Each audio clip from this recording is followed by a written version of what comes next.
Bonjour mes amis. Depuis 2 mois, avec Catherine, nous parcourons notre district et les visites de clubs se succèdent au rythme de 21 effectuées en octobre et de 21 également programmées en novembre. Début décembre, il nous restera donc 12 clubs à rencontrer. À tous nos amis rotariens qui nous ont déjà accueillis, nous adressons nos plus vifs remerciements pour la qualité de leur accueil. Que des moments de joie. Et à tous les autres, nous leur redisons combien nous sommes vraiment très impatients de venir à leur rencontre. Comme tous les ans, le thème du mois retenu par le Rotary International pour novembre est la Fondation. Créée en 1917 pour faire le bien dans le monde, elle est aujourd'hui reconnue comme l'une des plus grandes fondations mondiales. Et depuis sa création, elle a investi plus de 4 milliards de dollars dans des actions transformatrices et pérennes. Mes amis, sans la Fondation, il n'y a plus de Rotary.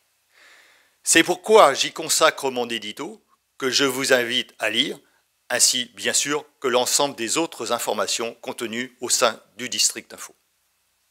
Pensons aussi et toujours à nos jeunes. Du 4 au 10 novembre, c'est en effet la semaine mondiale de l'Interact. N'oublions pas que nos clubs peuvent, par un parrainage, motiver et inspirer des adolescents de 12 à 18 ans en leur donnant l'envie de servir et ainsi les aider et les encourager à devenir des citoyens du monde responsables. Au moment où je vous parle, je suis avec l'équipe Polio Plus pour, en collaboration avec le district 1510 qui nous accueille, à la Baule, pour soutenir et encourager nos amis marathoniens qui participent sous les couleurs d'Enpoliona au premier marathon international de la Baule qui se déroule sur 2 jours. Ce combat-là, tous ensemble, nous allons le gagner. Mes amis, je me répète souvent, mais les causes qui nécessitent notre mobilisation sont hélas très nombreuses, trop nombreuses.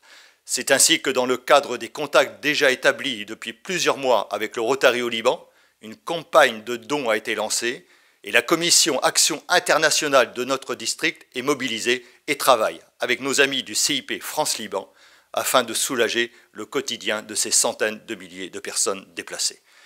Je compte sur vous et votre générosité.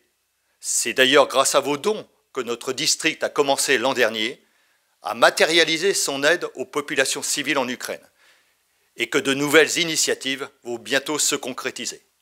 Nous vous tiendrons bien évidemment informés de ces réalisations, lesquelles, sans votre générosité personnelle et votre implication au sein de nos clubs, n'auraient jamais pu voir le jour. Un grand merci à vous tous.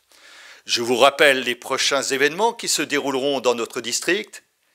L'Université du Rotary à Saint-Brieuc le 23 novembre prochain avec pour thème l'engagement de nos clubs dans le développement durable et en présence de Cyril Noirtin, représentant du Rotary International auprès de l'UNESCO, qui nous parlera des 17 objectifs de développement durable qui doivent être atteints en 2030 pour créer les conditions d'un monde meilleur. Alors, je vous y attends nombreux et pour cela, n'oubliez pas la date limite d'inscription fixée au 15 novembre prochain. Enfin, les préparatifs pour notre prochain RILA qui se déroulera à Rennes du 23 au 25 janvier 2025 sont en cours. Ces 3 jours seront l'opportunité pour des étudiants et des jeunes professionnels de se former au leadership et d'échanger avec des intervenants de haut niveau. Je vous en parlerai plus longuement le mois prochain, mais d'ores et déjà, dans vos clubs, pensez à des jeunes que vous pourriez parrainer. Vous contribuerez ainsi à leur faire vivre une expérience qu'ils n'oublieront jamais. D'ici là, je vous renouvelle toute mon amitié et vous dis à très bientôt mes amis. Au revoir.